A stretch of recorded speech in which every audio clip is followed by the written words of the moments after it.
Oh baby, the Donald Trump effect is so real.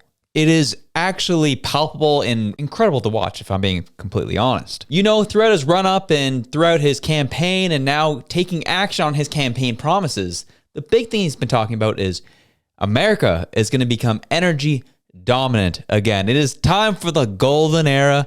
We are going to tap into that liquid gold beneath our feet and become the superpower of energy. And isn't that the slap in the face to, everything we've been seeing across the Western nations stemming from the World Economic Forum? It's all been about the Green New Deal, all about trying to get electric cars, batteries. All this different technology has been clearly proven that is insufficient to keep things going as they are. That was always the complaint I've always had, was when Trudeau, as soon as Trudeau got in, he's like, we're going to go super green all the way. And I'm like, yeah, I'm here for the transition. I'm right there with you. But we can't just turn off the taps in Alberta. We actually have to have some type of transition plan because so much of our economy and what our way of life is built off of oil. But no, of course not. No, that wasn't a part of the plan. That's, they had the crazy leftists, Trudeau, Stephen Guilbeault, and everybody else, as time has gone on, who buried the economy of our country into the ground in the name of the green economy. And so Trump now has power, leading the most powerful country on planet Earth. And he's saying, screw your Green New Deal, screw your crazy energy plans. We're going to tap into the oil, the natural gas. We're going to be tapping into all of it, and we're going to export it. And you're going to buy from us. And you're going to do two things. Absolutely nothing and like it. So that's where we're at. So when the economic powerhouse of the world says, screw your Green New Deal, we're going back and we're going to pump oil, pump natural gas. We are going to get things moving here. Naturally, that has to change the stance and the perspective of all the other countries around it, including us here in Canada and our crazy leftist government. So to start us off, the event we've been waiting for, as soon as it was announced, Donald Trump speaks at the World Economic Forum. Everyone tuned in for this one. And I'm not going to take the balance of the show to talk about every point he made, yada, yada.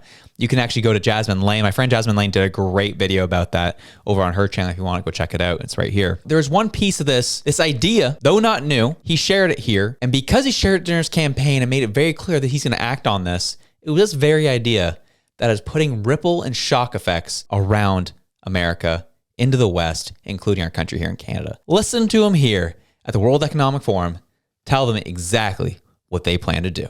I terminated the ridiculous and incredibly wasteful Green New Deal. I call it the Green New Scam.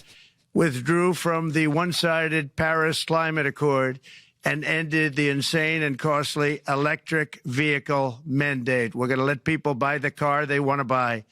I declared a national energy emergency, and it's so important, national energy emergency to unlock the liquid gold under our feet and pave the way for rapid approvals of new energy infrastructure.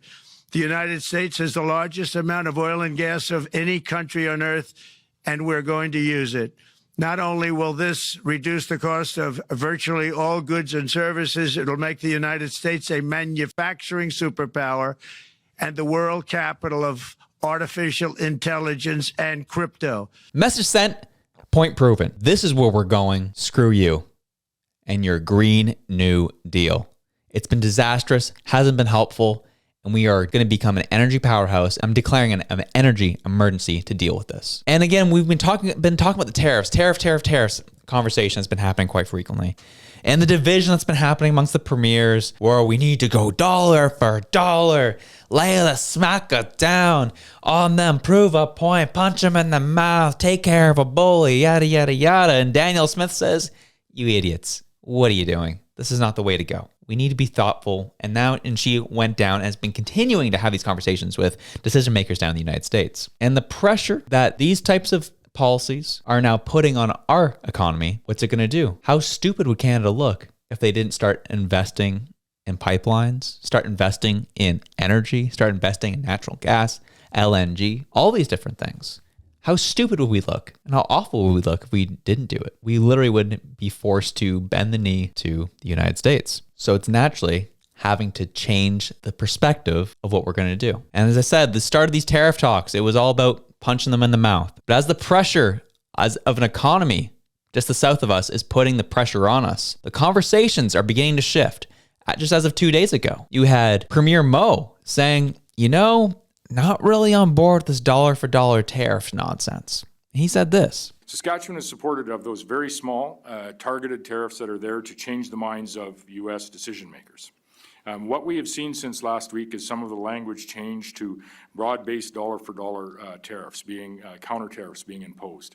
Saskatchewan's not in support of that. The broad-based counter tariffs are escalating. The entire conversation around tariffs will be hurtful to Canadians and will be hurtful to the entirety of North Americans, and ultimately to that North American energy and food manufacturing security that we want to achieve. So here, Premier Mo saying, yep, he was quietly supporting Danielle through this process, but now this is a really big stand like, yeah, we're not on board with this. We're not doing this. And so then to hear Trump's talk and address to the World Economic Forum, it really forced Justin Trudeau's hand now, talking about how he's going to address this conversation about tariffs with Trump. Donald Trump has announced that he wants a golden age for the American economy. That means they're going to need more energy, more minerals, more steel and aluminum, more lumber, more concrete, more of the things that Canada is already sending them as a reliable and trustworthy partner. There you have it. Trudeau said it right there. Trump wants a golden era. So what is he going to need more of? He's going to need more oil. He's going to need more energy. He's going to need more lumber. He's going to need more concrete. Going to need more manufacturing, and kind of had a bit more of a chill, more vibe about it. It was interesting kind of hear him talk about that because, those are some very interesting talking points. I feel like I've heard those before. Oh yeah, right. Danielle Smith saying that's the approach we need to be taking. We need to tell them how much more we can provide for them if they want to have a stronger economy and have energy dominance. Provide more to them. Offer that. This dollar for dollar tariff nonsense is not helping. So to hear even Trudeau here, even though it's just a kind of a split second here, but even he's recognizing if that's the way they want to go in this whole golden age that they want to go down, we can be a part of that.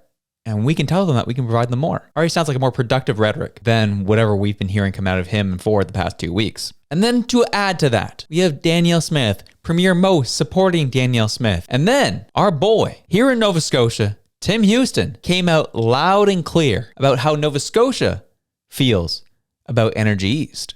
As unique potential impacts.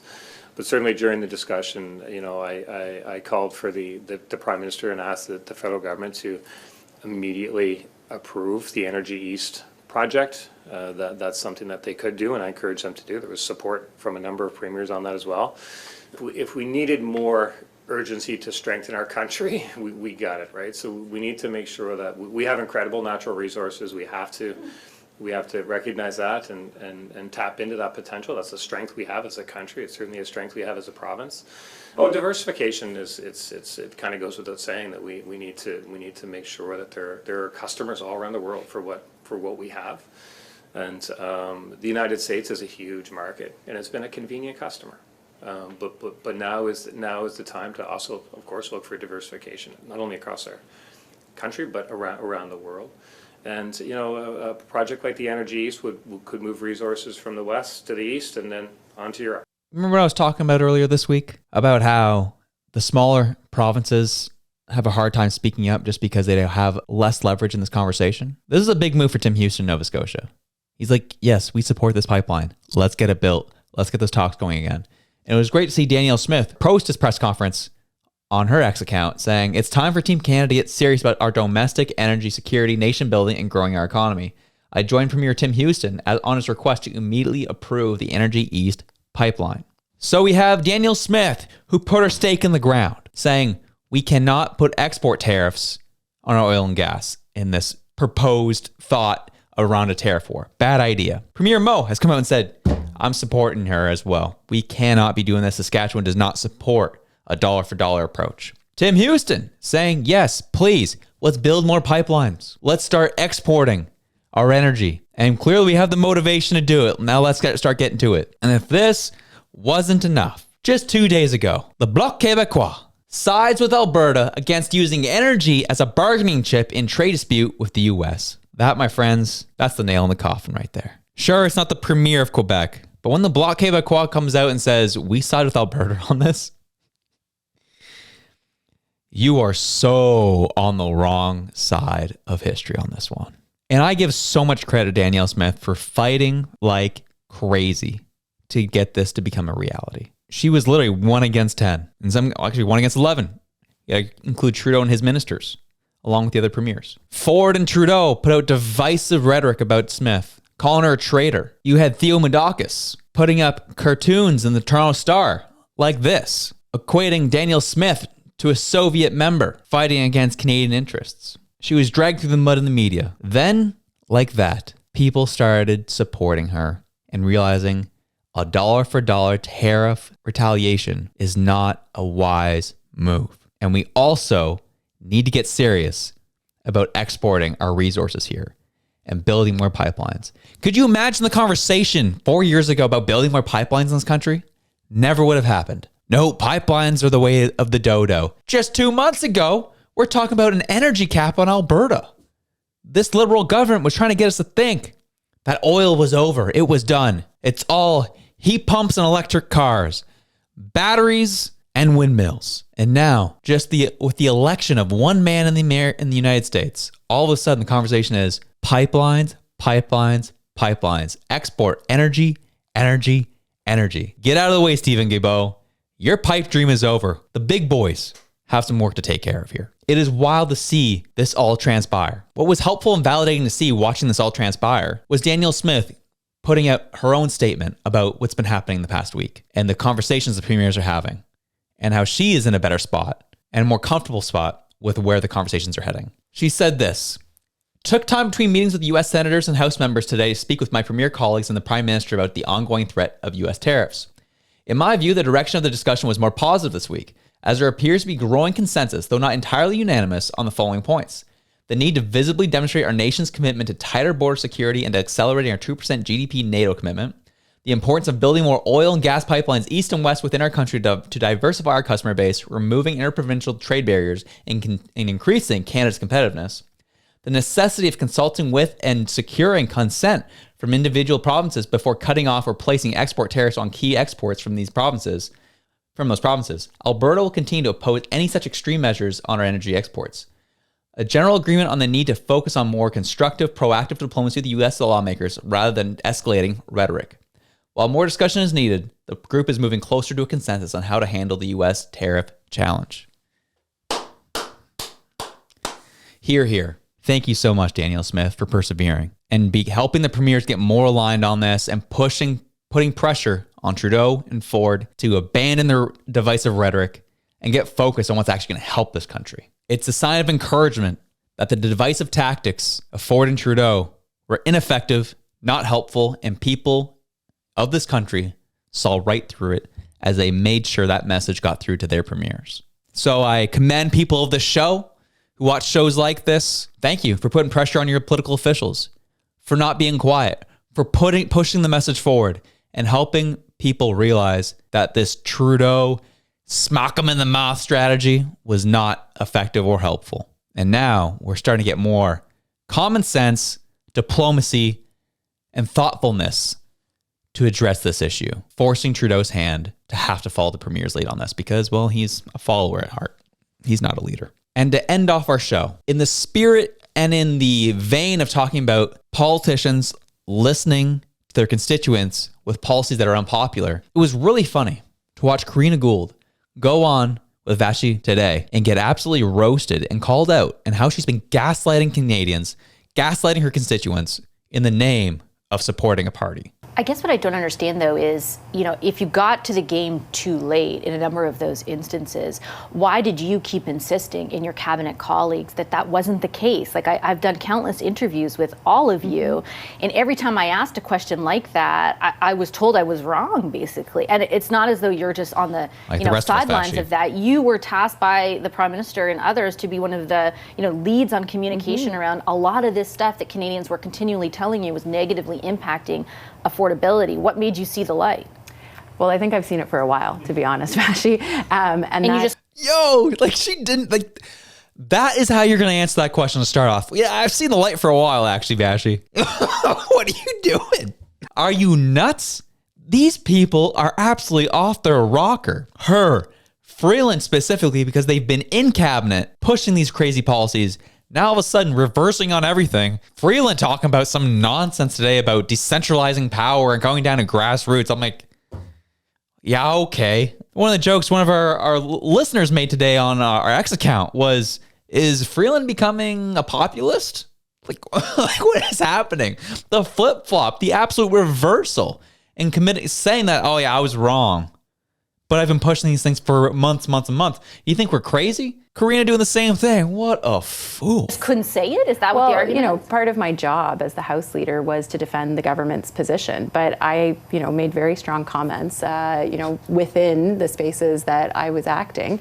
But I'm here to say to Canadians that we didn't get everything right. And we didn't necessarily listen when you were asking us to.